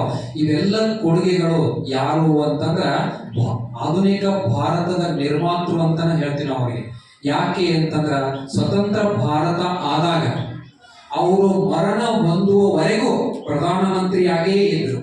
ಅವರು ಮರಣ ಹೊಂದಿದ ನಂತರ ಲಾಲ್ ಬಹದ್ದೂರ್ ಶಾಸ್ತ್ರಿ ಅವರು ಬರ್ತಾರ. ಮುಂದೊಂದು ಕತೆ ಬೇರೆ ಬರ್ತದ. ಅಂದ್ರ ಅವರು ಮಕ್ಕಳ ಮೇಲೆ ಎಷ್ಟು ಪ್ರೀತಿಯನ್ನ ಹೊಂದಿದ್ರು ಅಂತಂದ್ರ, ಅವರು ಜನ್ಮ ದಿನವನ್ನ ಆಚರಿಸ್ಲಿಕ್ಕೆ ಬಂದಾಗ ನನ್ನ ಜನ್ಮ ದಿನವನ್ನ ಆಚರಣೆ ಮಾಡಬೇಡಿ, ಅದನ್ನ ಮಕ್ಕಳ ದಿನವನ್ನಾಗಿ ಆಚರಣೆ ಮಾಡಿ ಅಂತ ಹೇಳಿದವರು ಯಾರು?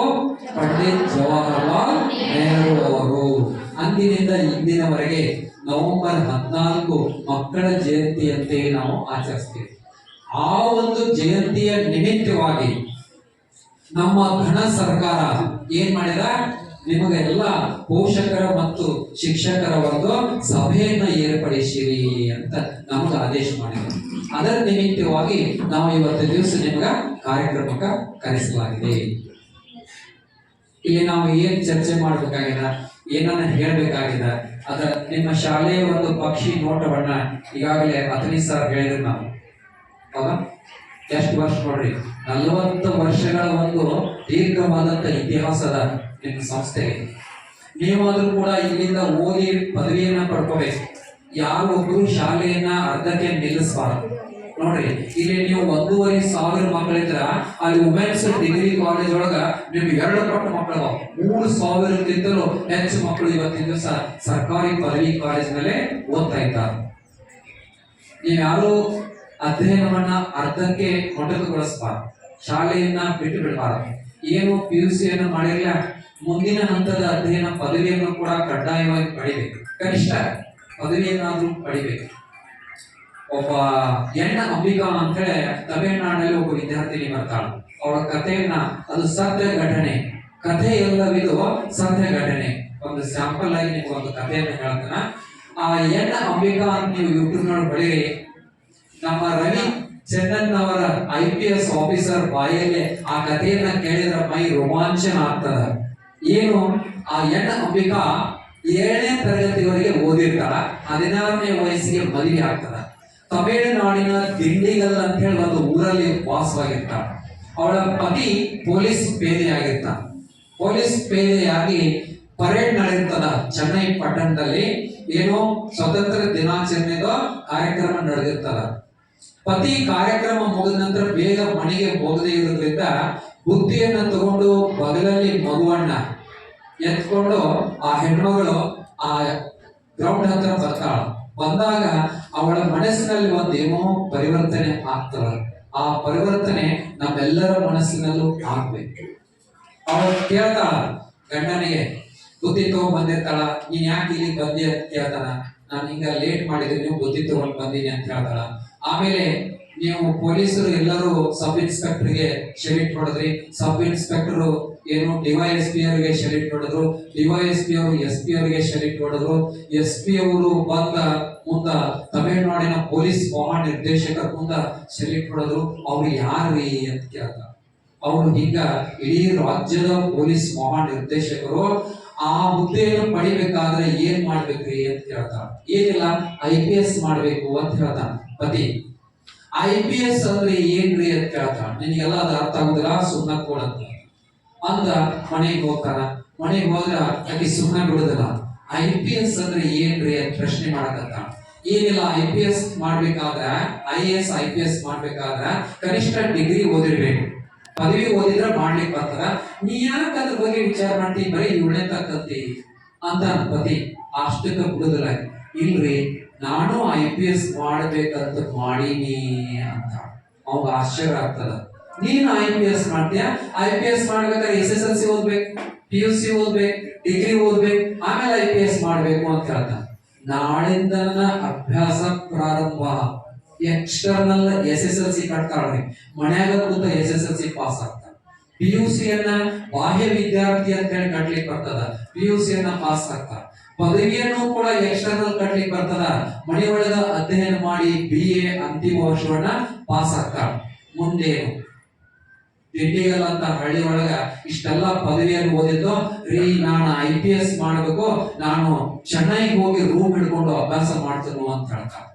ಅವಾಗ ಆಶ್ಚರ್ಯ ಆಗ್ತದ. ಗಂಡ ಏನ್ ಕಟ್ಟಿದ ಪರೀಕ್ಷೆ ಎಲ್ಲ ಪಾಸ್ ಆಗಿಲ್ಲ, ನೋಡೋದು ಒಂದ್ ಚಾನ್ಸ್ ಅಂತ ಹೇಳಿ 2 ಸಣ್ಣ ಮಕ್ಕಳನ್ನ ಬಗಲಲ್ಲಿ ಕಟ್ಕೊಂಡು ಬಂದ ಆಕಿಗೆ ಒಂದು ಚೆನ್ನೈ ಪಟ್ಟಣದೊಳಗ PG ಪೇಯಿಂಗ್ ಗೆಸ್ಟ್ ಹಾಸ್ಟೆಲ್ ಒಳಗ ಇಟ್ಟ ವಾಪಸ್ ಹೋಗ್ತಾನ. 1ನೇ ಚಾನ್ಸ್ ಮುಗೀತು IPS, 2ನೇ ಚಾನ್ಸ್ ಮುಗೀತು, 3ನೇ ಚಾನ್ಸ್ ಮುಗೀತು. 3 ಚಾನ್ಸ್ ಒಳಗ ನಮ್ಮ ಯಾರೋ ಅಂಬಿಕಾ ಪಾಸ್ ಆಗ್ಲಿಲ್ಲ. ವಾಪಸ್ ಗಂಡ ಬಂದ. ನೋಡಮ್ಮ, ನಮಗೆಲ್ಲ ಇದು ಜಮಾಸಂಗಿಲ್ಲ, ಈ ಮಕ್ಕಳನ್ನ ಜೋಪಾಟ ಮಾಡೋದು ನನಗೆ ಸಾಕ್ ಬೇಕಾಗಿಲ್ಲ, ವಾಪಸ್ ನಮ್ಮೂರಿಗೆ ಹೋಗು ನಡಿ ಅಂತ. ಇಲ್ಲ, ಇನ್ನು ಒಂದೇ ಒಂದು ಲಾಸ್ಟ್ ಚಾನ್ಸ್ ಕೊಡ್ರಿ, ನನಗೆ ಇಷ್ಟೆಲ್ಲ ಅಟೆಂಪ್ಟ್ ಮಾಡೀನಿ, ಈಗ ನನ್ನ ಪರೀಕ್ಷೆ ಒಂದು ಪರಿಚಯ ಆಗದ, ಅನುಭವ ಆಗದ, ಪರಿಪರಿಯಾಗಿ ಬೇಡ್ಕೊಂತಾಳ. ನೋಡಮ್ಮ, ಕೊನೆ ಚಾನ್ಸ್ ಇದು, ಲಾಸ್ಟ್ ಇದು ಒಂದ್ ಚಾನ್ಸ್ ಕೊಡ್ತೀನಿ, ಮುಂದ ಆಗ್ಲಿಲ್ಲ ಅಂದ್ರೆ ವಾಪಸ್ ಬಂದ್ಬಿಡು ಅಂತ ಮತ್ತೆ ವಾಪಸ್ ಹೋಗ್ತಾನ. ಬರೋ ಮುಂದಿನ ಒಂದು ಚಾನ್ಸ್ ಅಲ್ಲಿ ಎಣ್ಣ ಅಂಬಿಕಾ IPS ಪರೀಕ್ಷೆಯನ್ನ ಪ್ರಿಲಿಮಿನರಿ ಪಾಸ್ ಆಗ್ತಾಳ, ಮೇನ್ಸ್ ಎಕ್ಸಾಮ್ ಪಾಸ್ ಆಗ್ತಾಳ, ಇಂಟರ್ವ್ಯೂ ನಲ್ಲಿ ಪಾಸ್ ಆಗ್ತಾಳ. ಮುಂಬೈನಲ್ಲಿ DCP ಆಗಿ ಇವತ್ತಿನ ದಿವಸ ಕೆಲಸ ಮಾಡ್ತಾ ಇದ್ದಾರೆ.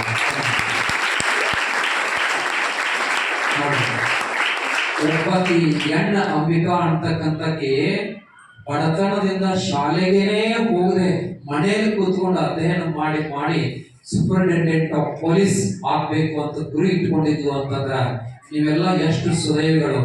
ನಿಮ್ಮ ತಂದೆ ತಾಯಿ ಎಲ್ಲ ನಿಮ್ಮ ಮನೆಯೊಳಗೆ ಕಷ್ಟಪಟ್ಟು ತಾವು ಕಷ್ಟದೊಳಗಿರ್ತಾರ, ನಿಮ್ಮನ್ನೆಲ್ಲ ಶಾಲೆಗೆ ಕಳಿಸಿರ್ತಾರಲ್ಲ. ಒಬ್ಬೊಬ್ಬರು ಮನೆಯ ಪರಿಸ್ಥಿತಿಯನ್ನು ನೋಡಿದ್ರ ಆಶ್ಚರ್ಯ ಅನಿಸ್ತದ.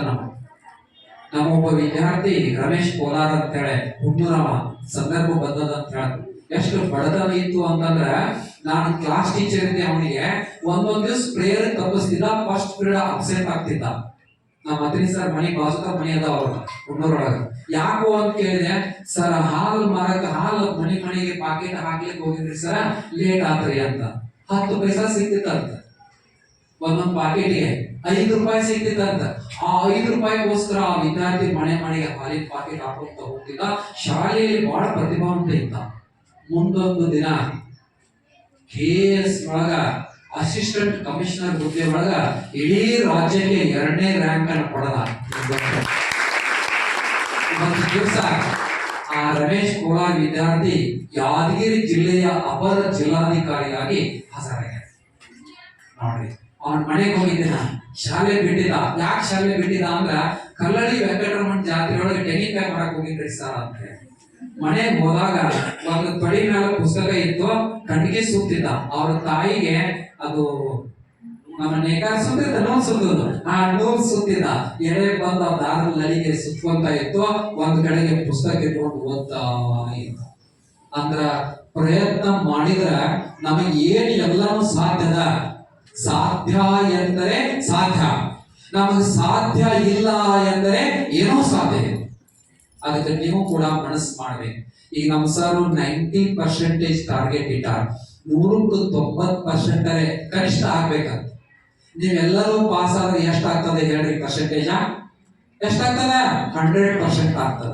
100% ಆದ್ರೆ ನಮ್ಮ ಉಪನಿರ್ದೇಶಕರು ವಾಪಸ್ ಮಾತ್ರ ನಮ್ಮ ಕಾಲೇಜ್ಗೆ ಬರ್ತಾರೆ, ರೈಟ್?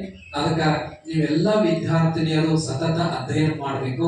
ನಿಮ್ ಗುರುಗಳು ಡೈಲಿ ಏನು ಹೋಮ್ವರ್ಕ್ ಕೊಟ್ಟಿರ್ತಾರ ಮನೆಯೊಳಗೆ ಚಾಚು ತಪ್ಪದೆ ಮಾಡಬೇಕು. ನೀವು ಹೀಗೆ ಅಧ್ಯಯನ ಮಾಡಿ ಪಾಸ್ ಆದ್ರಿ ಅಂತಂದ್ರ ನೋಡ್ರಿ, ನಿಮ್ ತಂದೆ ತಾಯಿ ಎಷ್ಟು ಖುಷಿ ಪಡ್ತಾರ. ಅವರು ಖುಷಿ ಪಡೋದ್ರಿಂದ ಏನಾಗ್ತದೆ ಹೇಳ್ತೀನಿ ನಿಮ್ಗ. ನಮ್ಮ ಬಸ್ ನೊಳಗೆ ಒಂದು ಮಂಗುತಿ ಮಾಡಕ್ ಕಗ್ಗ ಹಾಕಿರ್ತಾರ. ಹೋದ್ರೆ ನೀವು ಡ್ರೈವರ್ ಹಿಂದ್ಗಡೆ ಇರುವ ಭಾಗ್ಯವ ನೆನೆದು ಬಾರೆನೆಂಬುದನ್ನು ಬಿಡು ಹರ್ಷಕ್ಕಿದೆ. ಓದಿವ್ ನಾವು, ಅದನ್ನ ತಿಳ್ಕೊಂಡಿಲ್ಲ. ಏನದ ಅದ್ರೊಳಗ ಇರುವ ಭಾಗ್ಯವ ನೆನೆದು ಅಂದ್ರ ಈ ಸದ್ಯಕ್ಕೆ ನಮಗೇನ್ ಭಾಗ್ಯ ಅದಲ್ಲ ಅದನ್ನ ನೆನೆಸ್ಬೇಕು. ಬಾರೆನೆಂಬುದನ್ನು ಬಿಡು, ನಮಗೇನಿಲ್ಲಲ್ಲ ಅದನ್ನ ಬಿಟ್ಟು ಬಿಡ್ಬೇಕು. ಹಾಗೆ ಮಾಡಿದ್ರ ಹರ್ಷಕ್ಕೆ ಏನಿರ್ತದ? ದಾರಿ ಖಂಡಿತವಾಗ್ಲೂ ಇರ್ತದ. ಅಂದ್ರೆ ನಾವೆಲ್ಲರೂ ಪಾಸ್ ಆಗಿ ರ್ಯಾಂಕ್ ಬಂದೀವಿ ಅಂತಂದ್ರ ನಮ್ಮ ಮನೆಯೊಳಗ ಪಾಲಕರು ಎಷ್ಟು ಖುಷಿ ಪಡ್ತಾರ ನೋಡಿ. ಇವತ್ತಿನ ದಿವಸ ಮೌಢ್ಯತೆ ಮೂಢನಂಬಿಕೆಗಳದಾವ. ಸರ್ ಹೇಳಿದ್ರು ಭಯವನ್ನ ಮುಗಿಸ್ಬೇಕು ಅಂತ ಹೇಳಿದ್ರು.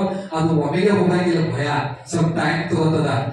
ಅದ್ರ ಬಗ್ಗೆ ಒಂದ್ 5 ನಿಮಿಷ ನನಗೊಂದು ಸಮಯದ ಮಿತಿ ಅದ. ಇನ್ನ ನಮ್ಮ AS ನೋಡಲ್ ಅಧಿಕಾರಿಗಳು ಮೇಡಮ್ ಅವರು ನಿಮ್ಗ ಅದ್ರ ಬಗ್ಗೆ ಮಾಹಿತಿ ಕೊಡೋದಾರ. ಅದು ನನ್ನ ಗಮನಕ್ಕದ. ಸ್ವಲ್ಪದ್ರಲ್ಲೇ ನಾ ಸಂಕ್ಷಿಪ್ತವಾಗಿ ಹೇಳ್ತೀನಿ. ಈ ರಾಯಚೂರು ಮತ್ತು ಗುಲ್ಬರ್ಗಾ ಜಿಲ್ಲೆಗಳಲ್ಲಿ ಮನೆ ಬಾಗಿಲ ಮೇಲೆ ನಾಳೆ ಬಾ ಅಂತ ಹೇಳಿ ಬರೆದಿರ್ತಾರೆ. ನಮ್ಮ ಕಡೆ ಬರೀತಿದ್ರು ಸ್ವಲ್ಪ ದಿವಸದಿಂದ, ಈಗ ಕಮ್ಮಿ ಆಗ್ಯದ. ನಾನು ಯಾಕೆ ಬರಿತೀನಿ ಅಂತ ಕೇಳಿದೆ. ನಿಮ್ಗೆ ಗೊತ್ತದ ಯಾಕೆ ಬರೀತಾರ ಅಂತ ಹೇಳಿ? ಯಾಕೆ ಬರೀತಾರ ಅಂದ್ರ ರಾತ್ರಿ 12 ಗಂಟೆ 1 ಗಂಟೆ ದೆವ್ವ ಭೂತ ಬರ್ತದಂತ, ಬಂದು ಬಾಗಿಲು ಮುಂದೆ ನಿಂದಿರ್ತದಂತ, ನಿಂತು ಓದ್ತದರಿ ನಾಳೆ ಬಾ. ಓಹೋ ಇವ್ರ ಮನೆ ಬಾಗಿಲು ಮುಂದೆ ನಾಳೆ ಬಾ ಅಂತ ಬರ್ದಾರ, ನಾ ಇಲ್ಲಿ ಬರಬಾರ್ದು ಅಂತ ಪಕ್ಕದ ಮನೆಗೆ ಹೋಗ್ತದ. ಅವ್ರ ಮನೆ ಬಾಗಿಲ ಮೇಲೆ ಏನ್ ಬರ್ದಿದ್ರಿ? ನಾಳೆ ಬಾ ಅಂತ ಬರ್ದೆ. ಅಲ್ಲಿ ಬರ್ತದ, ಓದ್ತದ, ನಾಳೆ ಬಾ ಅಂತ. ಮತ್ ನೆಕ್ಸ್ಟ್ ಎಲ್ಲಾರು ಮನೆ ಮುಂದೆ ಬಂದ್ ಹೋಗ್ತದ ಅಂತ ಅವ್ರು ಹೇಳ್ತಾರ. ಇನ್ನು ಕೆಲವರು ಹಳ್ಳಿ ಒಳಗ ರೈತರ ಮನೆಗೆ ಹೋಗಿದ್ದಾರೆ. ಅವ್ರು ಜಂತಿ ತೊಲಿಗಳ ಆಸ್ತಿಕ ಋಷಿ ಕಾಳ ಭೈರವ ಅಂತ ಹೇಳ್ತಾರೆ. ಯಾಕೆ ಬರೀತಾರೆ? ಹಾವುಗಳು ಬರಬಾರ್ದು ಅಂತ ಬರೀತಾರ. ಬಂದ ಹಾವು ಬರ್ತದ, ಇವ್ರ ಮನೆಯೊಳಗ ಓದ್ತದ ಏನಂತ? ಆಸ್ತಿಕ ಋಷಿ ಕಾಳ ಭೈರವ. ಓಹೋ ಇವ್ರ ಮನೆಯೊಳಗ ಬರ್ದಾರ, ನಾ ಇಲ್ಲಿ ಬರಬಾರ್ದು ಅಂತ ವಾಪಸ್ ಮತ್ತ ಪಕ್ಕದ ಮನೆಗೆ ಹೋಗ್ತದ. ಅವ್ರ ಮನೆಯೊಳಗ ಬರ್ದಿರ್ತಾರ.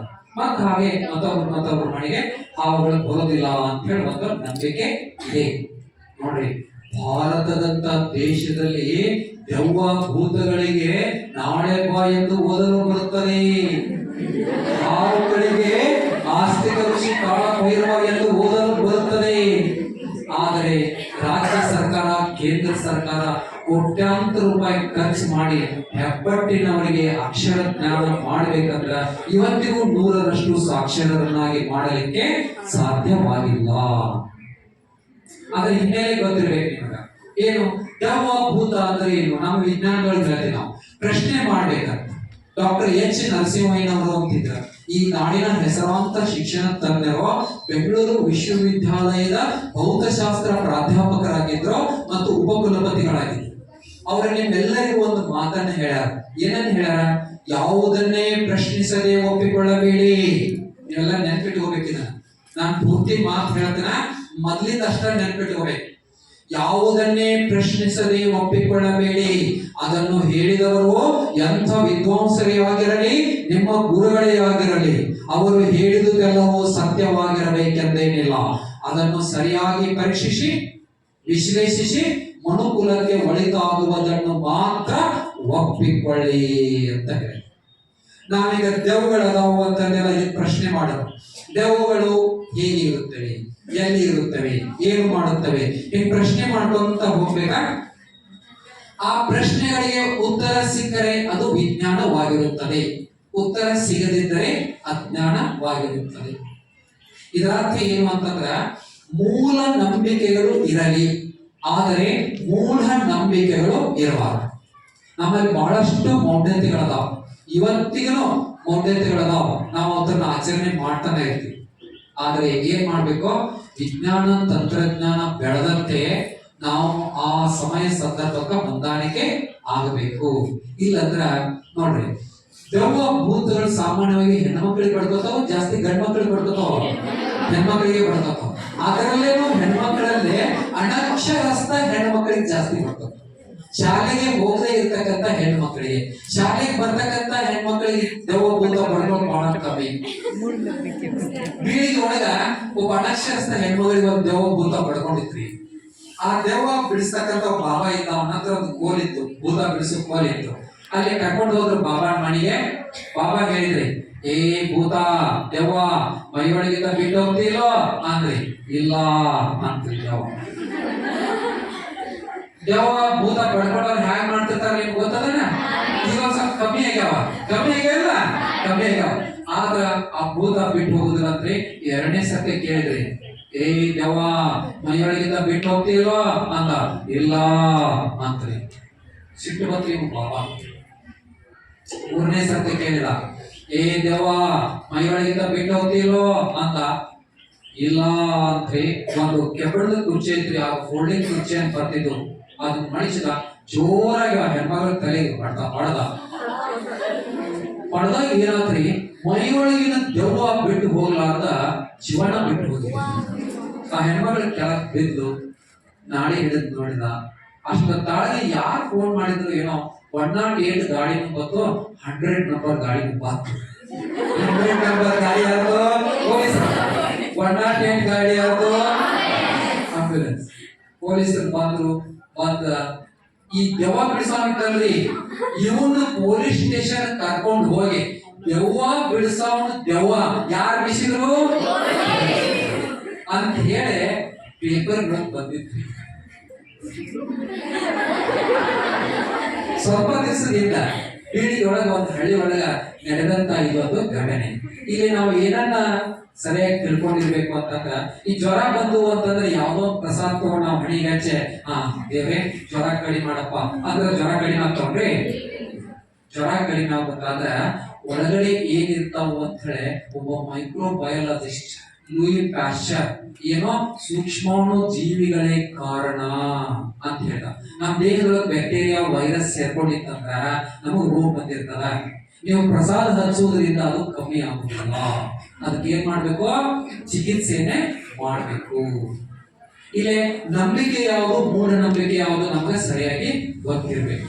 ಅಂದ್ರೆ ಮಾತ್ರ ನಮ್ಮಲ್ಲಿ ಇರ್ತಕ್ಕಂಥ ಭಯ ಅಂತಕ್ಕಂಥದ್ದು ಹೋಗ್ತದ. ಇನ್ನ ದೇವರ ಇದಾನ ಇಲ್ಲೋ ಅಂತೀವಿ ನಾವು. ಬಸವಣ್ಣವ್ರು ಹೇಳ್ತಾರೆ ಒಂದ್ ಕಡೆಗೆ, ಕಲ್ಲು ದೇವರು ದೇವರಲ್ಲ, ಮಣ್ಣು ದೇವರು ದೇವರಲ್ಲ, ಮರ ದೇವರು ದೇವರಲ್ಲ, ಕಾಶಿ ಕೇದಾರಗಳಲ್ಲಿರುವ ಸಮಸ್ತ ಗಣಗಳು ದೇವರಲ್ಲ. ಹಾಗಾದ್ರೆ ದೇವರು ಎಂದರೆ ಯಾರು? ತನ್ನ ತಾನರಿತು ತಾನಾರೆಂದು ತಿಳಿದಡೆ ತಾನೇ ದೈವ ನೋಡ ಅಪ್ರತಿಮ ಕೂಡಲ ಸಂಗಮ ದೇವ ಅಂತ ಹೇಳ್ದ. ಇದರ ಅರ್ಥ ಏನು ಅಂತಂದ್ರ, ನಮ್ ಎದುರುಗಡೆ ಬರೋ ಮನುಷ್ಯನಲ್ಲಿ ನಾವು ದೈವತ್ವವನ್ನ ಕಾಣ್ಬೇಕು. ನೀವ ಅವ್ರಿಗೆ ದೇವ, ಅವ್ರ ನಿಮಗ್ ದೇವ. ನಾನು ನಾಯ್ಕೋಡಿ ಸರ್ ಒಳ್ಳೇದಾಗ್ಲಿ ಅಂತ ನಾ ಅನ್ಬೇಕು, ನಾಯ್ಕೋಡಿ ಸರ್ ಗವಿಮಠ್ ಸರ್ ಒಳ್ಳೇದಾಗ್ಲಿ ಅಂತ ಅವ್ರು ಅನ್ಬೇಕು. ಇದರಲ್ಲೇನ ದೈವತ್ವವನ್ನ ಕಾಣಿರಿ ಅಂತ ಅವ್ರು ಹೇಳಿದ್ರು. ಹಂಗ ತಿಳ್ಕೊಂಡು ಕಲ್ಲು ದೇವ್ರ ಅಲ್ಲ ಅಂತಲ್ಲ. ಅವರ ಇನ್ನೊಂದ್ ಕಡೆ ಹೇಳ್ತಾರ ಏನಂತ, ನಂಬರು ನೆಚ್ಚರು ಬರಿದೇ ಕಾಯುವರು, ನಂಬಲರಿಯರಿ ಲೋಕದ ಮನುಜರು, ನಂಬಿ ಕರೆದಡೆ ಓ ಎಣ್ಣನೆ ಶಿವನು. ನೀವು ನಂಬಿ ಒಂದ್ ವೇಳೆ ಕರೆದ್ರಿ ಅಂತಂದ್ರ ಎಲ್ಲಿರ್ತಾವ ಏನೋ ಶಿವ ಓಡ್ಕೊಂಡು ಬಂದು ನಿಮ್ಮ ರಕ್ಷಣೆಯನ್ನ ಮಾಡ್ತಾನು ಅಂತ ಹೇಳಿ ಬಸವಣ್ಣವರು ಹೇಳ್ತಾರಲ್ಲ. ರೈಟ್, ನಮ್ದು ಟೈಮ್ ಆಗ್ಲಿಕ್ಕೆ ಬಂದೀವಿ. ಮತ್ತೆ ಸರ್ ಲಾಸ್ಟ್ ಇನ್ನೊಂದು 5 ನಿಮಿಷ. ಎಸ್, ಯಾಕಂದ್ರ ನಮ್ ಸರ್ ಅವ್ರು ಹೇಳ್ಯಾರಿ, ನೀವೆಲ್ಲರೇ ಭಾಷಣ ಮಾಡಕ್ ಆದಾಗ 4 ತತ್ವಗಳು ನೆನ್ಪಿಟ್ಟವೆ. ಒಂದು ವಿಷಯ ಪ್ರಜ್ಞೆ, ಒಂದು ಸಮಯ ಪ್ರಜ್ಞೆ, ಒಂದು ಶ್ರೋತೃ ಪ್ರಜ್ಞೆ.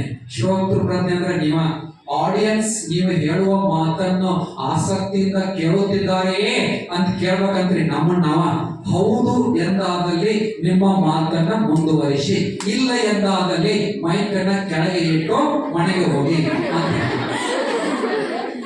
4ನೇದು 3 ಪ್ರಜ್ಞೆಗಳದು. ಯಾವ ಪ್ರಜ್ಞೆ? ಸಮಯ ಪ್ರಜ್ಞೆ, ಶ್ರೋತೃ ಪ್ರಜ್ಞೆ, ವಿಷಯ ಪ್ರಜ್ಞೆ, ಹಾಸ್ಯ ಪ್ರಜ್ಞೆ. ಈ 4 ಪ್ರಜ್ಞೆಗಳನ್ನು ಇಟ್ಕೊಂಡೆ ಏನ್ ಮಾಡ್ಬೇಕಂತ ಮಾತಾಡ್ಬೇಕು. ಕೊನೆಯದಾಗಿ 4 ನಿಮಿಷ ಇದ್ದೇನ. 4 ನಿಮಿಷದಲ್ಲಿ ನಾನೊಬ್ಬ ವಿಜ್ಞಾನದ ಉಪನ್ಯಾಸಕ ಆಗಿರೋದ್ರಿಂದ ವಿಜ್ಞಾನದೊಳಗೂ ಒಂದೊಂದು ಕಥೆಗಳು ಬರ್ತಾವ, ಅತ್ಯಂತ ಸ್ವಾರಸ್ಯಕರ ಕಥೆಗಳಿರ್ತಾವ. ಆ ಒಂದು ಸಣ್ಣದೊಂದು ಕಥೆ ಹೇಳಿ ನಾನು ಮಾತು ಮುಗಿಸ್ತೀನಿ. ಆ ಕಥೆ ಏನು ಅಂತಂದ್ರ, 9ನೇ ವಯಸ್ಸಿನಲ್ಲಿ ಅತ್ಯಂತ ದೊಡ್ಡ ವಿದ್ಯಾರ್ಥಿ, 21ನೇ ವಯಸ್ಸಿನಲ್ಲಿ ಜಗತ್ ಪ್ರಸಿದ್ಧ ಮಹಾನ್ ವಿಜ್ಞಾನಿ. ಆ ಮಹಾನ್ ವಿಜ್ಞಾನಿ ಯಾರು ಗೊತ್ತೇ? ಅವನೇ ಥಾಮಸ್ ಅಲ್ವಾ ಎಡಿಸನ್. ಎಡಿಸನ್ನ ಜೀವನದಲ್ಲಿ ಒಂದು ಘಟನೆ ನಡೀತದೆ. ಏನ್ ಘಟನೆ ನಡೀತದೆ ನೋಡ್ರಿ. ಅವ 4ನೇ ತರಗತಿ ಇದ್ದಾಗ ಕ್ಲಾಸ್ ನಲ್ಲಿ ಬರೀ ಪ್ರಶ್ನೆಗಳನ್ನ ಕೇಳ್ತಿದ್ದ, ಕೀಟಲೆಗಳನ್ನ ಮಾಡ್ತಿದ್ದ. ಎಲ್ಲ ಟೀಚರ್ಸ್ ಉಪನ್ಯಾಸಕರು ಅವನಿಗೆ ಪಾಠ ಮಾಡ್ಲಿಕ್ಕೆ ಬೇಜಾರು ಮಾಡ್ಕೋಬೇಕಿದ್ರು. ಅವನ ಪ್ರಶ್ನೆ ಹಾಗಿರ್ತಿದ್ದು ನೋಡ್ರಿ. ಅವನ ಪ್ರಶ್ನೆಗಳನ್ನ ಕೇಳಿದ್ರೆ ಆಶ್ಚರ್ಯ ಅನಿಸ್ತದ. ಒಂದು ಪ್ರಶ್ನೆ ಕೇಳವ, ಟೀಚರ್ ಕೋಳಿ ಮೊಟ್ಟೆಯಲ್ಲಿ ಮರಿ ಹೇಗೆ ಹೋಯಿತು? ಅವನ ಪ್ರಶ್ನೆ ಇಲ್ಲ.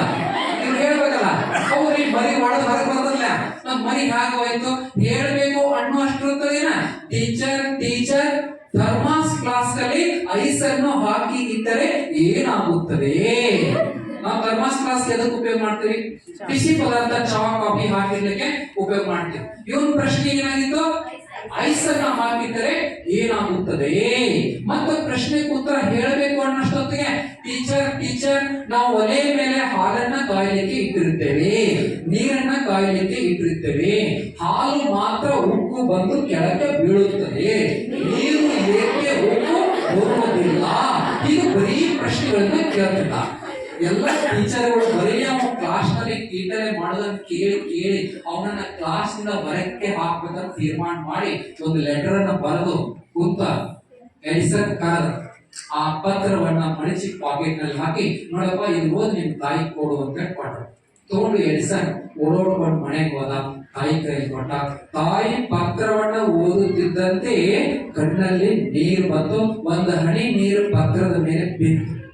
ಎಡಿಸನ್ ಆಶ್ಚರ್ಯ ಆಯ್ತು. ಅಮ್ಮ, ಆ ಪತ್ರದಲ್ಲಿ ಏನ್ ಬರ್ದಿದೆ ಅಂತ ಕೇಳ. ಇವನಿಗೆ 4ನೇ 5ನೇ ಬಂದ್ರು ಓದ್ಲಿಕ್ಕೆ ಬರ್ತಿರ್ಲಿಲ್ರಿ, ಬರೀ ಕೀಟಲೆಯನ್ನ ಮಾಡ್ತಿದ್ದ ಕ್ಲಾಸ್ ನಲ್ಲಿ.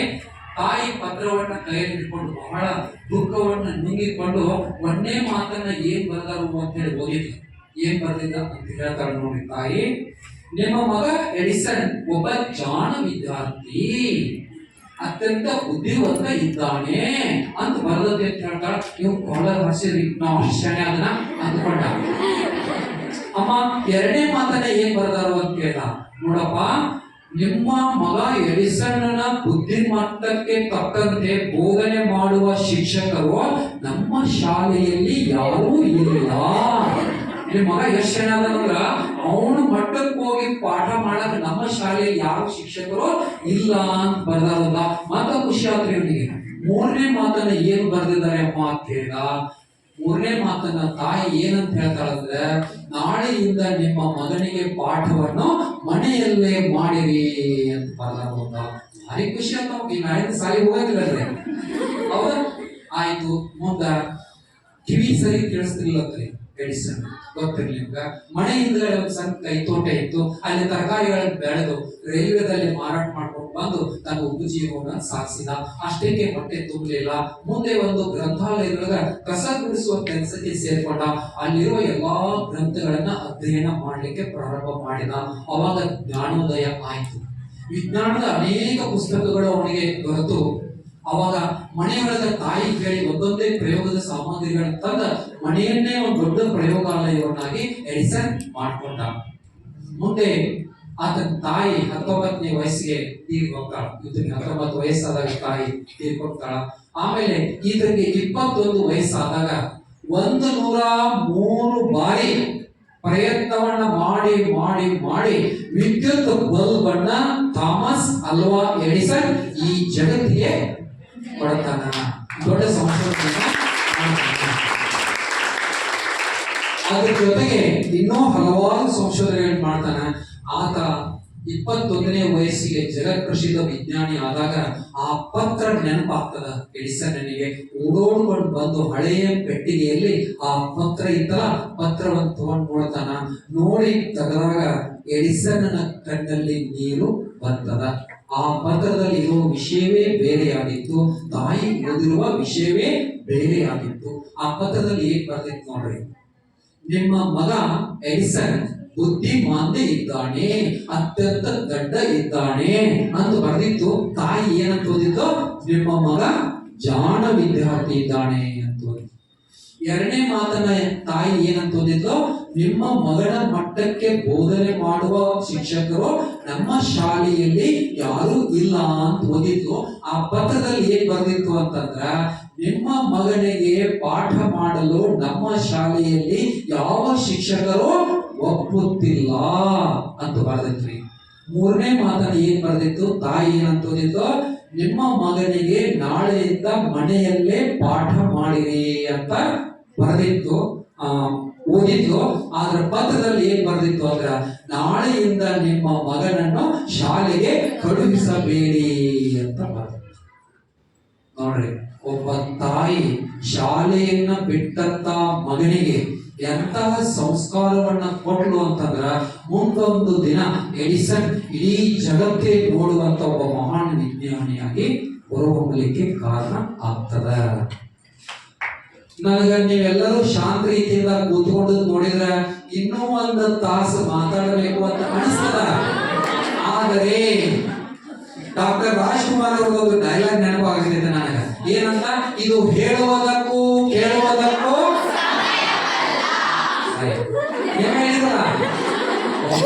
ಅದಕ್ಕೆ ಇವತ್ತು ದಿವಸ ನನಗ ಇಲ್ಲಿಗೆ ಕರೆಸಿ ಏನೋ ಈ ಒಂದು ಪೋಷಕ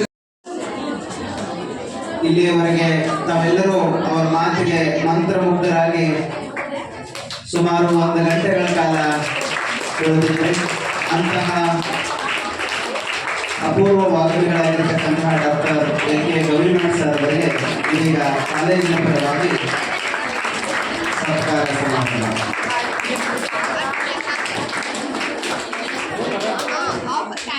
ಬಾಳಿನ ಜ್ಯೋತಿ ಬೆಳಗೋಣ, ಅಕ್ಷರದ ಅಭಿಮಾನ, ಅಕ್ಷರ ಕಲಿತರೆ ಬಹುಮಾನ, ಅಕ್ಷರ ಕಲಿತು ಸಾಕ್ಷರರಾಗಿ ಜ್ಯೋತಿ ಬೆಳಗೋಣ, ಬಾಳಿನ ಜ್ಯೋತಿ ಬೆಳಗೋಣ.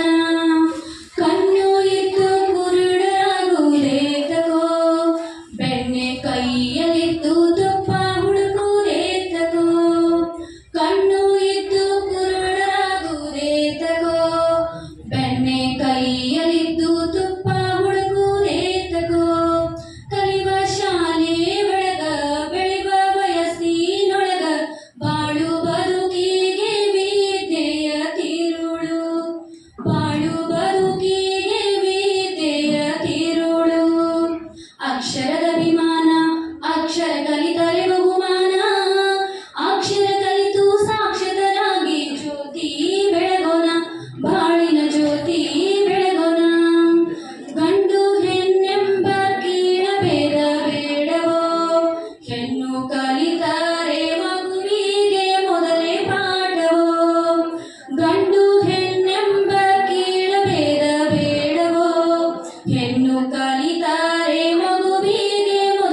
ರಾಷ್ಟ್ರೀಯ ವಿಶ್ವ ಸ್ವಾಸ್ಥ್ಯ ಕಾರ್ಯಕ್ರಮ ಅಂತೇಳಿ.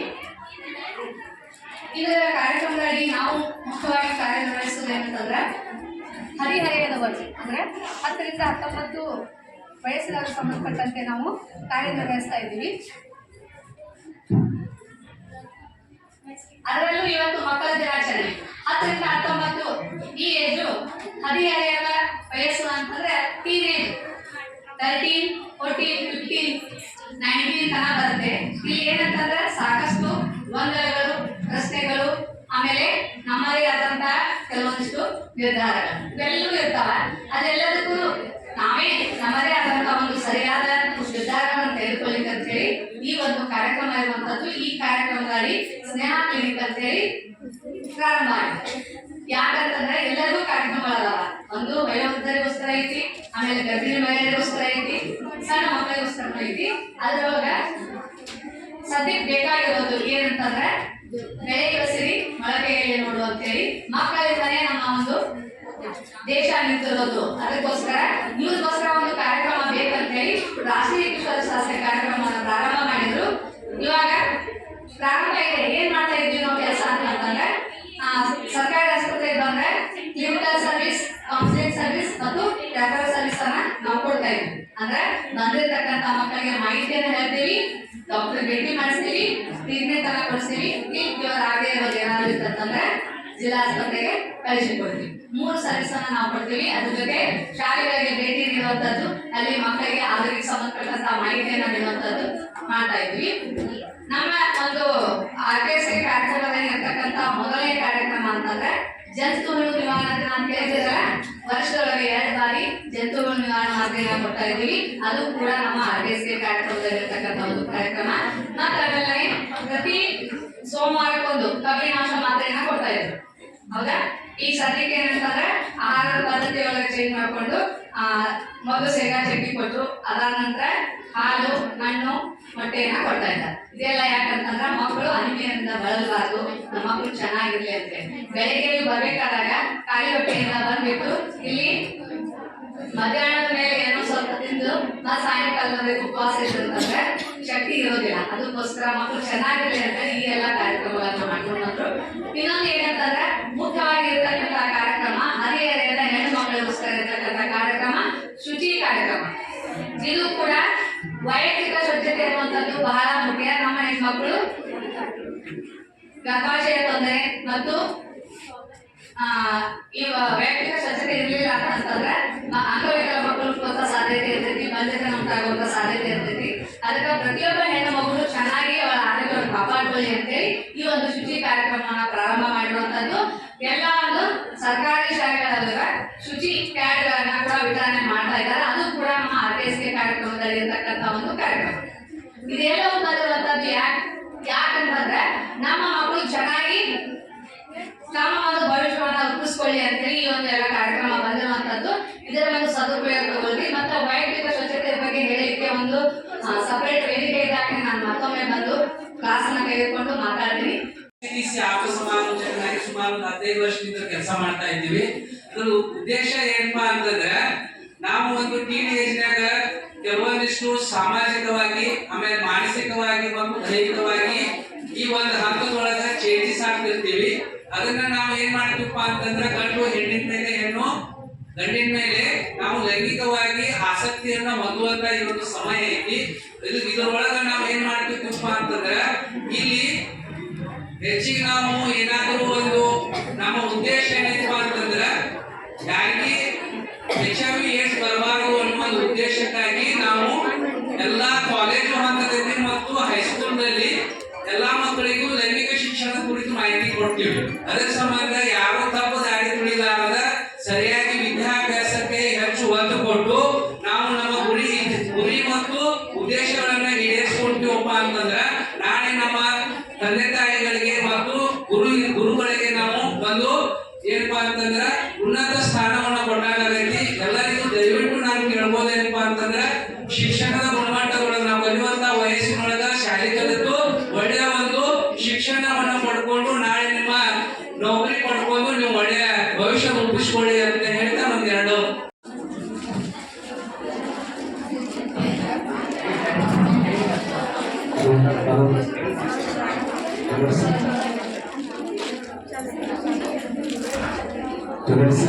ಜೋರಾದ ಚಪ್ಪಾಳೆ ಮೂಲಕ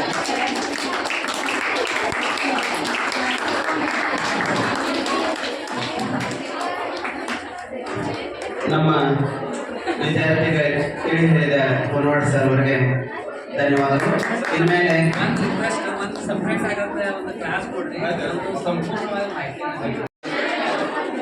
ಉಪನ್ಯಾಸಕೀಯ ಬಂಧುಗಳು ಕೂಡಿಕೊಂಡು ಅವರಿಗೆ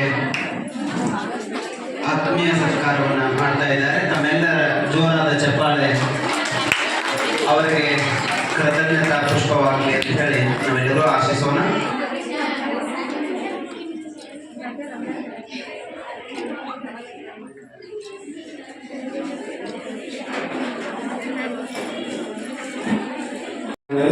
ಮತ್ತು ಎಲ್ಲ ಉಪನ್ಯಾಸಕರು ಮತ್ತು ವಿದ್ಯಾರ್ಥಿಗಳು ಬಹಳಷ್ಟು ಸೊಗಸಾಗಿ ಈ ಕಾರ್ಯಕ್ರಮ ಆರಂಭವಾಯಿತು. ಮತ್ತು ನಮ್ಮ ಗೈಮಠ್ ಸರ್ ಬಹಳ ಚೆನ್ನಾಗಿ ಸೊಗಸಾಗಿ ಹೇಳಿದ್ರು. ಯಾಕಂದ್ರೆ ಇದರ ಪ್ರಯೋಜನ ಎಲ್ಲ ವಿದ್ಯಾರ್ಥಿನಿಯರಿಗೆ ಆಗಬೇಕು. ಬರೀ ಕಾರ್ಯಕ್ರಮ ಇರುವುದು ಯಾರಿಗಾಗಿ ಅಂದ್ರೆ ಕಾರ್ಯಕ್ರಮ ನಿಮಗಾಗಿ. ಅಂದ್ರೆ ಸಾಮಾನ್ಯವಾಗಿ ಥಾಮಸ್ ಎಲ್ವಾ ಎಡಿಸನ್ ಆಗಲಿ ಮತ್ತು ಎನ್ ಅಂಬಿಕಾ ಆಗಲಿ ಇವತ್ತಿನ ಬಗ್ಗೆ ಬಹಳಷ್ಟು ಒಳ್ಳೆಯ ವಿಚಾರ. ಯಾಕಂದ್ರೆ ಒಂದು ಸಂದೇಶ ಹೋಗ್ಲಿ ಅನ್ನುವಂಥ ಉದ್ದೇಶದಿಂದ ಅವರು ಹೇಳ್ಯಾರ. ಅದರ ಅರ್ಥ ಮಾಡ್ಕೋಬೇಕು. ಬಡ ವಿದ್ಯಾರ್ಥಿ ಹೇಗೆ ಉನ್ನತ ಮಟ್ಟ ಸ್ಥಾನವನ್ನ ಪಡ್ಕೊಳ್ಳಕ ಅಂದ್ರೆ ಅವರ ಸಂಘ ಹೇಗಾಯ್ತು ಅನ್ನೋದಕ್ಕೆ ನಿಮ್ಮನ್ನ ಬದಲಾವಣೆ ಮಾಡಕ್ಕೆ ಹೇಳ್ಯಾರ. ಸುಮ್ಮನೆ ಎಲ್ಲ ಜೋಕ್ ಅನ್ನೋದು ಏನಂದ್ರೆ ಬರೀ ಕಥೆ ಹೇಳುದಲ್ಲ, ಆ ಕಥೆ ನಿಮ್ಮ ಮನಸ್ಸಿಗೆ ತಟ್ಟಿ ನೀವು ಬದಲಾವಣೆ ಆಗಲಿ ಅನ್ನೋದು ಬಹಳ ಮಹತ್ವದ್ದು. ಆದ್ರೆ ಇವರು ಏನಂದ್ರೆ ಆರೋಗ್ಯ ರಕ್ಷಕರು, ಆರೋಗ್ಯ ಸುಧಾರಣೆಗೆ ಬಂದ್ರೆ ಏಡ್ಸ್ ಈಗ ಭಯಾನಕ ರೋಗ ಅದು, ಅದನ್ನ ತಡೆಗಟ್ಟಬೇಕಾದ್ರೆ ಇನ್ನೊಮ್ಮೆ ಅವರಿಗೆ ರಿಕ್ವೆಸ್ಟ್ ಮಾಡ್ತೀನಿ, ನಮ್ಮ ಸಂಸ್ಥೆಗೆ ಬಂದು ಅಂದ್ರೆ ಸಪರೇಟ್ ಆಗಿ ಒಂದು ಸಮಾರಂಭವನ್ನು ಮಾಡೋದಕ್ಕೆ ಅವರಿಗೆ ಆಹ್ವಾನವನ್ನ ಅವರಿಗೆ ಹೇಳ್ತೀನಿ. ಯಾಕಂದ್ರೆ ಈ ಕಾರ್ಯಕ್ರಮ ಗರಿಬಿ ಆಗ್ಯದ, ಬಹಳಷ್ಟು ಬೇರೆ ಆಗಿರೋದ್ರಿಂದ ಅದಕ್ಕಾಗಿ ಅವರಿಗೆ ಅವಕಾಶ ಮಾಡಿಕೊಟ್ಟಿಲ್ಲ. ಇನ್ನೊಮ್ಮೆ ಅವರು ಬಂದ್ರೆ ಒಳ್ಳೆಯದಾಗ್ತದೆ. ಆದ್ರೆ ಯಾಕಂತಂದ್ರೆ ಆರೋಗ್ಯ ರಕ್ಷಣೆ ಇದ್ರೆ ಜ್ಞಾನ ಸಂಗ್ರಹಣೆ ಎರಡು ಒಂದಕ್ಕೊಂದು ಪೂರಕ ಸಂಬಂಧದ ಜನರಿಗೆ. ಆರೋಗ್ಯವೂ ಬೇಕು, ಜ್ಞಾನವೂ ಬೇಕು. ಆರೋಗ್ಯ ಇದ್ದಾಗ ಜ್ಞಾನ ಪಡೆಯಲಿಕ್ಕೆ ಸಾಧ್ಯ ಅದ. ಜ್ಞಾನ ಇದ್ದಾಗ ಅಜ್ಞಾನದ ಕರ್ತನೆಯನ್ನು ನಿವಾರಣೆ ಮಾಡಿಕೊಂಡು ಆರೋಗ್ಯ ರಕ್ಷಣೆ ಮಾಡಿಕೊಳ್ಳಕ್ಕೆ ಸಾಧ್ಯ. ಎರಡಕ್ಕೂ ಪೂರಕವಾದಂತಹ ಸಂಬಂಧ ಅದ. ಅದಕ್ಕಾಗಿ ಇಲ್ಲಿ ಎರಡೂ ಬೇಕೆ. ಆ ಒಂದು ಉದ್ದೇಶಕ್ಕಾಗಿ ನಾವು ಎರಡಕ್ಕೂ ಮಹತ್ವ ನೀಡಲೇಬೇಕಾಗಿದೆ.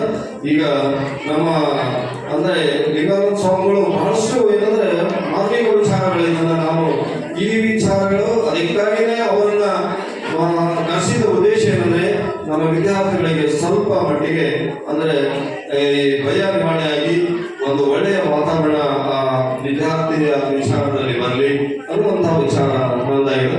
ಅದನ್ನು ನಾವು ಕೆಲವೊಂದು ವಿಚಾರ ಹೇಳಬೇಕಾಗಿತ್ತು. ನಾನು ಈಗ ಯಾಕಂದ್ರೆ ವಿದ್ಯಾರ್ಥಿಗಳಲ್ಲಿ ಕೆಲವೊಂದು ತೊಂದರೆಗಳದಾವ, ಕೆಲವೊಂದು ಕುಂದುಕೊರತೆಗಳದಾವ. ಆ ಕುಂದುಕೊರತೆಯನ್ನು ನಿವಾರಣೆ ಮಾಡಕ್ಕೆ ಏನು ಕ್ರಮ ತೆಗೆದುಕೋಬೇಕು ಅಂತ ಹೇಳಬೇಕಾಗಿತ್ತು. ಬೇಡ, ಯಾಕಂದ್ರೆ ಮತ್ತೊಂದು ವಿಷಯದಲ್ಲಿ ನಾನು ಹೇಳಕ್ಕೆ ಪ್ರಯತ್ನ ಮಾಡ್ತೀನಿ. ಯಾಕಂದ್ರೆ ಈ ವಿದ್ಯಾರ್ಥಿಗಳು ಸ್ವಲ್ಪ ಬಸ್ಸಿನ ಗಡಿಗಡಿ ವೇಗದಲ್ಲಿ ಬಸ್ ಹೋಗ್ತದಂತ ಅದರ ಒಂದು ಅವರು ಇದರಲ್ಲಿ ಅದ. ಅದಕ್ಕಾಗಿ ಸರ್ ಹೇಳ್ಯಾರ. ಯಾಕಂದ್ರೆ ಈ ಭಾಷಣ ಅವರ ಒಂದು ವಿಚಾರ ಹೇಳಿದ್ರು. ಈ ಎಲ್ಲರೂ ಸುಮ್ ಕೂತಾರಂದ್ರೆ ಭಾಷಣ ಮುಂದುವರಿಬೇಕು, ಇವರೆಲ್ಲರೂ ಗದ್ದಲ ಮಾಡಿದ್ರೆ ಇದು ಕೆಳಗಿಡಬೇಕು ಅಂತ ಅಂದ್ರೆ ಲಿಂಗಾನಂದ ಸರ್ ಹೇಳ್ಯಾರ. ಅದಕ್ಕಾಗಿ ಅದು ಬಹಳ ಇದು ಮಾಡೋದು ಬೇಡ.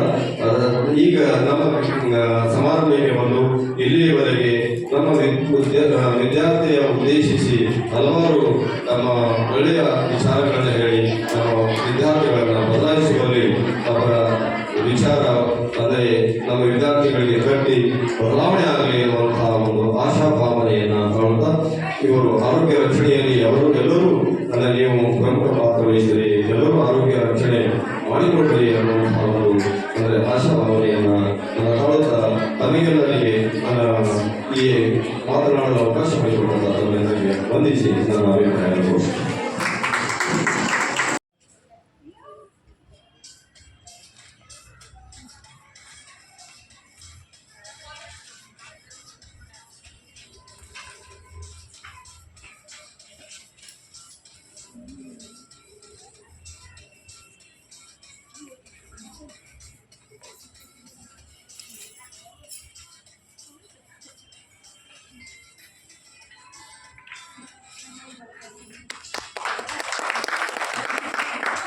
ನೆಕ್ಸ್ಟ್